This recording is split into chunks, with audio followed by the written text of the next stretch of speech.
tentang sebuah hadis yang oleh Rasulullah ketika itu ditanya pada sahabat. Para sahabat, tahukah kalian siapa orang yang bangkrut itu? Bahasa Arabnya al-muflis. Tahu nggak kalian?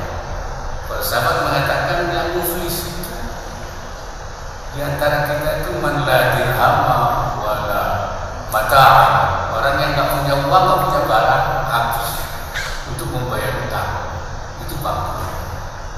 Tapi Nabi mengatakan yang bangkrut dari umat itu nanti orang yang datang pada hari kiamat bawa pahala puasa, membawa pahala haji, membawa pahala zakat, banyak. Tapi dia datang juga membawa dosa-dosa sosial, pernah memaki si A, memukul si A, menganiaya si B, dan seterusnya dan seterusnya. Kata Rasulullah, nanti diperhitungkan dosa sosialnya dengan pahala ibadah. Maka pahala ibadahnya dijamin untuk membayar satu karena dia menganiaya ini, karena dia memaki ini. Jadi nanti kalau orang yang dimaki itu Pak Presiden di akhirat itu dapat bayaran terus bisa. Yang tukang maki, yang tukang ngantem itu di akhirat nanti pahalanya diambil semua itu. Habis.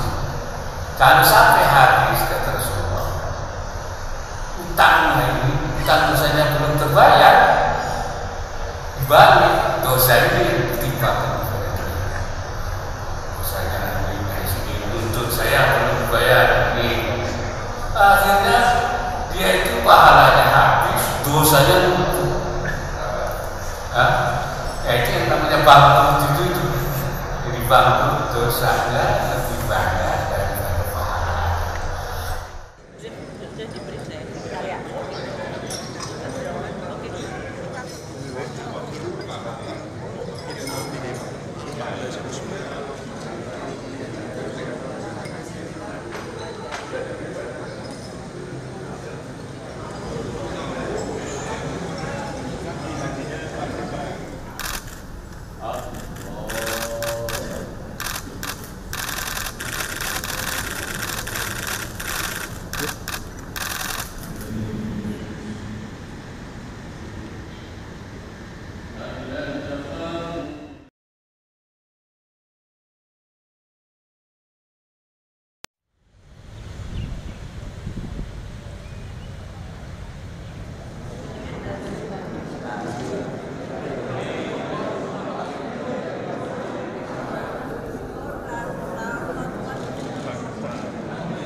Saudara-saudara sekalian yang saya hormati, yang pertama saya ingin langsung masuk ke persiapan Idul Fitri, baik yang berkaitan dengan kelancaran mudik nantinya, moda transportasinya, juga stok BBM, harga-harga bahan-bahan pokok, semuanya agar betul-betul di lapangan dikontrol betul, dicek agar kejadian-kejadian yang tidak kita inginkan itu terjadi.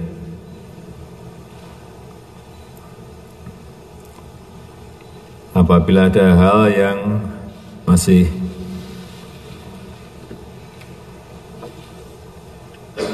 kurang, agar dalam kesempatan waktu yang masih kurang lebih 1 bulan ini bisa dikejar untuk diselesaikan. Kemudian yang kedua yang berkaitan dengan keamanan, stabilitas keamanan.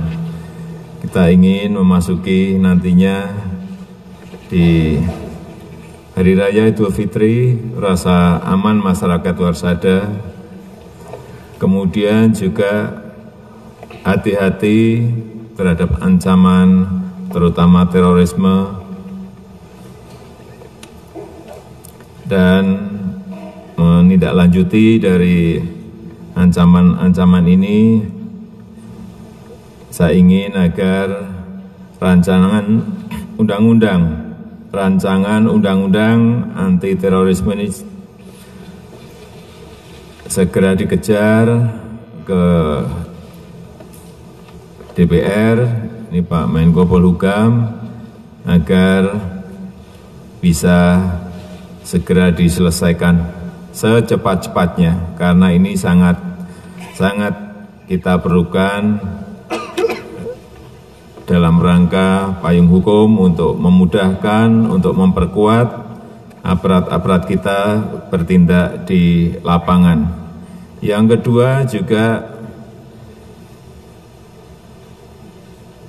berikan kewenangan TNI untuk masuk di dalam rancangan undang-undang ini.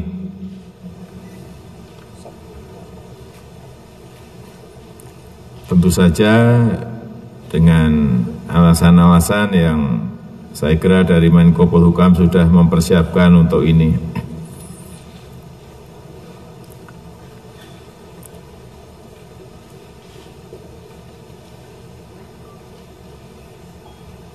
Masih berkaitan dengan terorisme, saya minta juga BNPT, program pencegahan penyebaran paham-paham terorisme ini juga terus dikerjakan melalui sekolah-sekolah, tempat-tempat ibadah, juga di dalam penjara, kemudian juga di media sosial, karena ini juga akan sangat mengurangi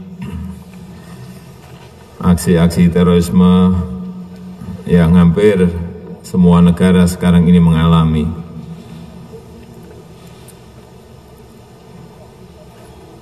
Yang ketiga yang berkaitan dengan investment grade yang telah diberikan kepada kita, baik sebelumnya oleh Moody's, oleh Fitch Rating, dan terakhir oleh S&P.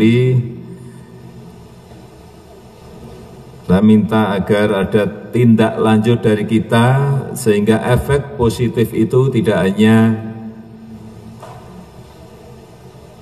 dinikmati pada investasi di portofolio, di saham, tetapi efek positif yang lain itu juga bisa mendorong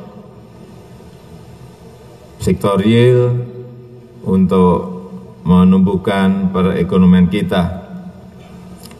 Karena ini, kepercayaan ini memperlihatkan kemampuan kita dalam mengelola ekonomi, baik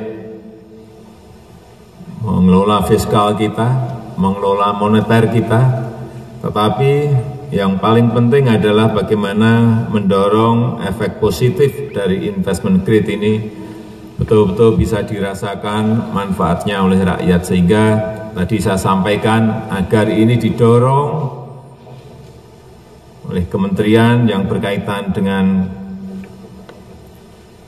ini agar sektor realnya juga ikut bergerak. Ada ganjalan untuk masuknya arus uang, masuknya arus modal, masuknya arus investasi ke negara kita yang mungkin masih perlu untuk kita perbaiki lagi, yaitu yang pertama di bidang penyederhanaan perizinan, agar Menko Ekonomi ini betul-betul dilihat lebih detail lagi, dilihat lebih rinci lagi, agar perizinan yang menghambat itu betul-betul bisa disimpelkan, bisa disederhanakan, sehingga harus masuk investasi yang ada betul-betul tidak terganggu karena kerumitan di bidang perizinan. Yang kedua, stabilitas politik dan keamanan. Ini saya kira Pak Menko Polhukam agar disampaikan sesering mungkin bahwa stabilitas politik dan keamanan kita ini sangat baik, dan penjelasan itu penting sekali karena publik dan terutama internasional ini juga melihat ini sebagai sebuah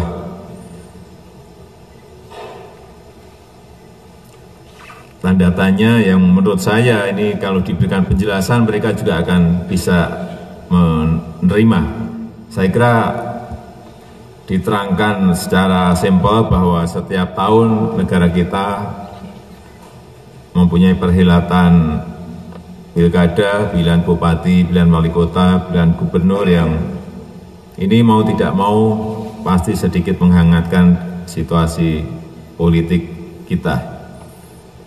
Kemudian juga masalah perizinan tadi saya lupa, agar penyederhanaan perizinan ini terutama di tingkat kementerian, peraturan-peraturan menteri, permen-permen yang baru itu cegah agar jangan sampai keluar.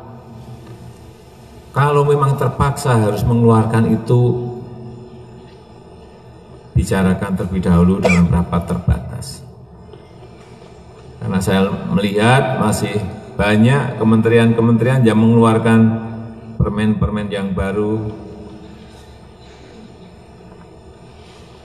yang ini tentu saja akan diikuti oleh di bawahnya juga mengeluarkan aturan-aturan yang ini akan memperumit kita sendiri.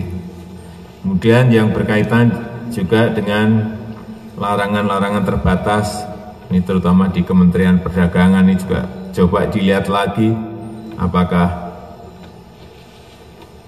masih diperlukan lartas-lartas, apakah langsung kita masuk, langsung penggantian dari kuota, langsung masuk ke tarif.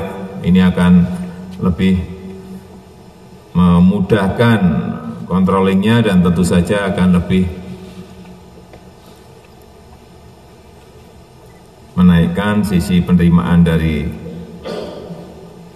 negara.